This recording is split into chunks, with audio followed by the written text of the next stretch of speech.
గత ప్రభుత్వం జారీ చేసిన ఈ నోటిఫికేషన్ను అబ్జెక్షన్ చెప్పలేదు అన్నారు. దీనికి రెండు ఆధారాలు ఇస్తా. ఒకటి, రాహుల్ బొజ్జా గారు వీళ్ళ ఇరిగేషన్ కార్యదర్శి 1/12 సారీ ఇది రాహుల్ బొజ్జా గారి లెటర్లో చూపిస్తా ఎందుకు అది స్మితాది కూడా చెప్తా, అన్ని చెప్తానే, ఎందుకు దాన్ని పట్టవే.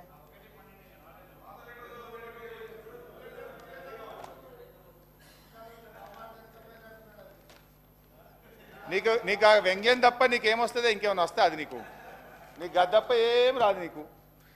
అధ్యక్ష, ఈ మీటింగ్ సంబంధించి ఈ ఏదైతే కేఆర్ఎంబి ఇచ్చినటువంటి గెజిట్ నోటిఫికేషన్ను గత ప్రభుత్వం ఎక్కడ కూడా అడ్డుకోలేదు అని చెప్పారు అధ్యక్ష. దానికి సంబంధించి చాలా స్పష్టంగా 2-3 చోట్ల కూడా మనం చెప్పడం జరిగింది అధ్యక్ష. అది వినిపిస్తాను నేను. ఒకటి, KRMB meeting number 17, KRMB 17th మీటింగ్లో చాలా స్పష్టంగా ఇరిగేషన్ కార్యదర్శి చెప్పారు అధ్యక్ష. అది చదివి వినిపిస్తాను. టు దిస్, ఇది page number 10, KRMB 17th board meeting minutes.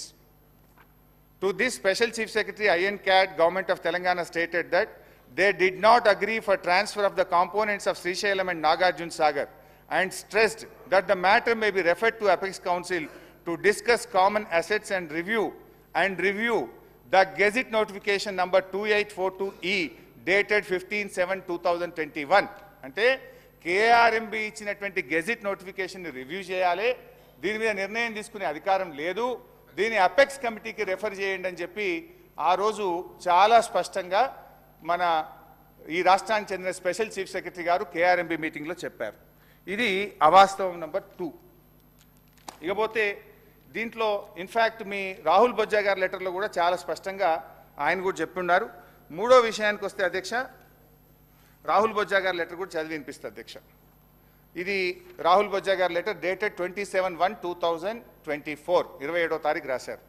Rahul Bojja గారు పారాగ్రాఫ్ డిలో ఏం రాస్తారు పేజ్ 3లో అంటే, ఫర్దర్ తెలంగాణ సాట్ modifications to gazette notifications SO number 2842, SO 2843 dated 15/7/2021.